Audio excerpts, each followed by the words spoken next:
Alright, mastreets social media nhasi tiri kuita kufambira nyaya dzachona tichimboongorora kuti zvii zviri kuitika. Nhasi ndakamira nemurume ari kupisa, anditi murume anopisa panapa. Rasi zvodidi. Mushe. Right, muri yeZimbabwe ingada kuziva kuti munombonzani chaizvo. Alright, started kuberekwa ndonzi Ashley neShamba. Okay. Then the art, the music. Scafizo Tsotsi. The Keruki. Scafizo Tsotsi. Tibatere kuti Scafizo anditi. Right, zvemumhanzi izvi. Andi ndokwenyu kuarts panyaya dzemumhanzi. Makazvitanga rini uye ndedzipi ngoma dzenyu dzamakamborova mahit songs? Alright. Tingoti music ndaitenga 2008. Okay. Yeah, but zvanga zvagara zvagara zviri mandiri. Okay. Because actually ndakatanga kuita zvekuimba ndiri kumusha. Okay. Then ndazouya kuHarare 2008 ndopa ndakatanga kurekodha. Alright. But kuti ndizenge ndichinouya nehit song yekutanga. Song ainzi ndadzamira, that was played on channel kuma 2013. Okay. Takashanda nana Andy Carter. Okay. Andy Carter was one of the directors and takashanda nabo video 2013. Andy Carter. Andy Carter, yeah. Okay. Achiri kubulawayo. Alright. Vapi futi vamwe mashanda nawo so far? Vakawanda like PK. Okay. PK ndiye one of my mentor. Okay. Akoya anoti KK Kelvin Kumire. Okay. Was one of my mentor panyaya dzemumhanzi idzodzo. There's Fantan. Okay. Pama mentors na Ghetto Crown. Okay. Koya mablaze streets like kuti maboya manakawanda. Vane nguva yavanombotudza life. Alright. Through kuti they've actually came through a lot. Zvekuti makatona munhu vanhu vanokatosiya kana chimbavha. Okay. Saka vanhu kuti some other times vanotombotipa sense in zvatinoita. Kuti musafambe rodhi, musaite iyi, musaite iyi. Saka ndo vangu futi vandakashanda nawo. Because ndo vaindilingisa kumastudios nechi. Alright. Muri mugeto anditi muri mugeto mamune muchiitira music mamune muchimixa futi nevanhu mugeto munoitika zvakasiyana. And like now nenyaya yevafana vanotora zvinodhaka and stuff, munozvimanaja sei kukwanisa kuzvipatsanura kubva kune influence inenge iri mugeto kuti urambe wakafokasa nemusic yako? Yeah, I think one of the biggest challenges that torinayo mumastreets kana kuti ndakafesa inini. Okay. Because it's hard but zvinokwanisika. Okay. Kuti uzvibvise kumadrugs. Alright. And kuzvibvisa kwaunokwanisa kuti uzvita kumadrugs kuno atingati because haukwanisi kuti uzviseparate neshamwari dzako zvokudaro mabhuru angu mukachinzi achinjwa maiza. Saka one of the things ini chandakakwanisa kuita is to keep yourself busy. Okay. Ndo chimwe chinhu futi kuti unge une little spare time yekuti unoita zvaunoda. Inini like kuti mukuru andakatoita takakura chitengesa mafirisi murengi. Saka goga zaita make sure kuti kana musi wamufa noenda kushow kati musi wamufa noenda kumanaza ndika wakanoodhirwa mafirisi paketi.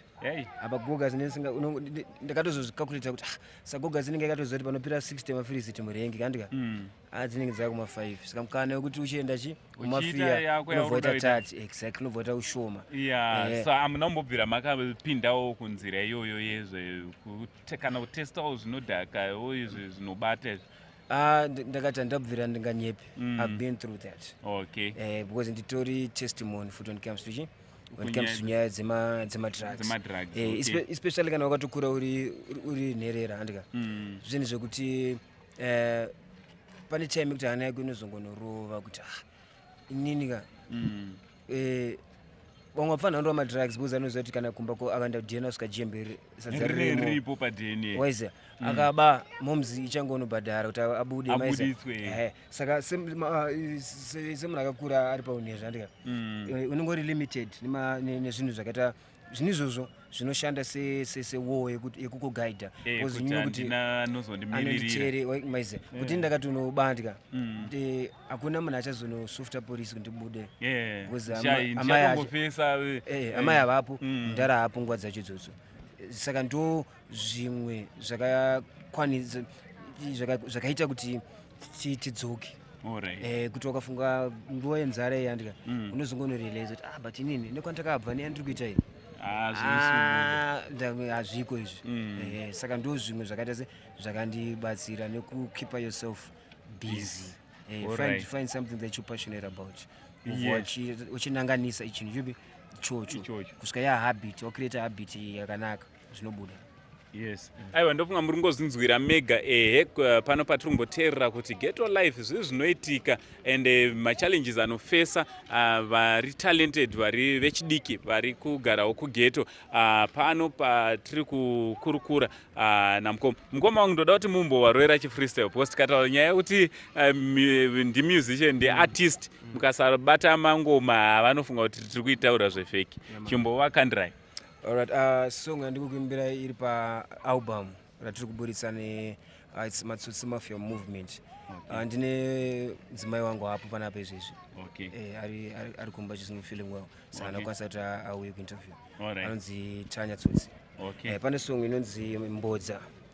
Kunzwa vakashora mbodza ndikavazvembera kuna Mwari Baba Tsotsi ndaingokumbira zaire gondo kukura ndiri nherera bereki vakatibvotera mbuya vakavacherera vakashora mbodza tikavazvembera kuna Mwari Baba iwewe chingokumbira zaire gondo kukura uri nherera bereki vakakubvotera kunzwa hanze tiri vebuwe saka richatipengesa ngechera mawaga plani kundipolisha Josefu madzikoma kanditengesa mhepo dzikwane shamba dzese vachinditsomesa ndezvembanje zvitarenda vachichipisa mbuya vangu muripi zvoda anopembedza randakadeura ziya richavayeredza mvura sina chura nhamo yakandipengudza amai vakandisiya ndine 8 months kupisirwa mumba nechikomba vaenda kudhanzi ndotenda diki sikandisevha ichibva kugwazhi baba vakasungwa 10 years vari kuyadhi saka musati udze sina basa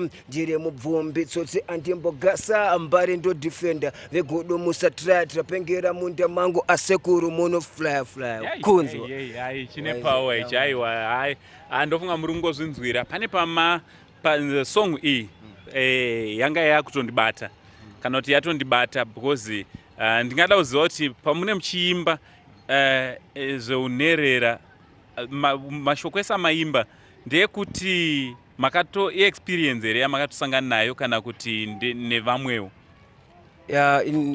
Basically song it's about inini. Alright. Na Tanya but verse rangu randakaimba ilife yangu yandakararama kana kuti imwe yacho yandikurarama on that verse roro. Alright, so kuri kuti makaberekwa muri mega? Mumzengo yakasendwa muri 1 mai vakashaika rini? 2001 achi grade 1. Muri grade 1 vakaroirwara kana kuti? Chikaitika ndikuti namoms takaseparatwa ndine 8 months. Alright. Kana mambonzi kuti anzi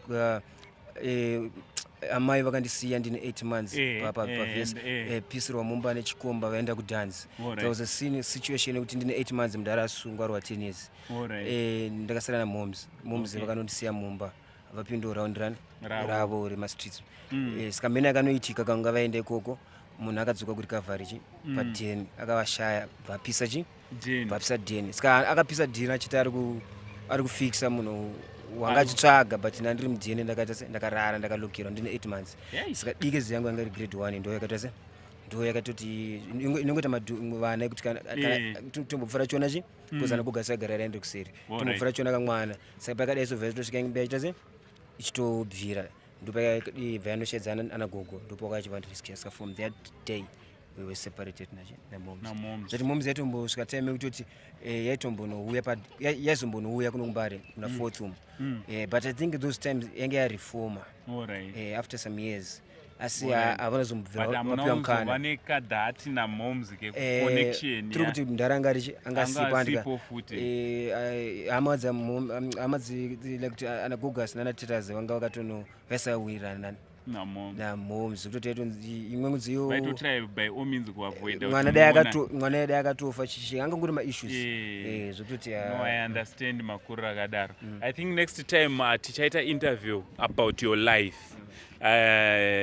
Tichaita interview about makuriro amakaita kuti muzosvika pakukura, because I think it's a story which we can do. Aiwa, thank you very much nekutipa kamukana kekuti tikurukure. Thank you so much. Kune vanoda kukubatai, varipo mamwe vari kunze uko vada kukubatai, vanogona kukubatai sei, uye social media handles enyu ndeapi? Alright, contact number it's 0778 523 403. Kozoya page it's Scafizo Tsotsi kana kuti Tanya Tsotsi. That's Facebook ne TikTok ne Instagram. Alright. Kozoya makabata even mkoma Saint futi. Ndio wangu vacho wamekwanza kubata futi. Togona kuconnect. Kozoya even Fantan Ghetto Crown ma elders edema streets. Anamdala jiksazo kuti makango vabata kwa mene masangana ona umraundi vanokwanisa kukuza patengeti. Aiwa, thank you very much. Yeah, thank you very much nekuva nesu paprogram inoi patiri kutendera mugedho tichiona kuti zvii zviri kuitika from Ango Saint Scafizo. Much love.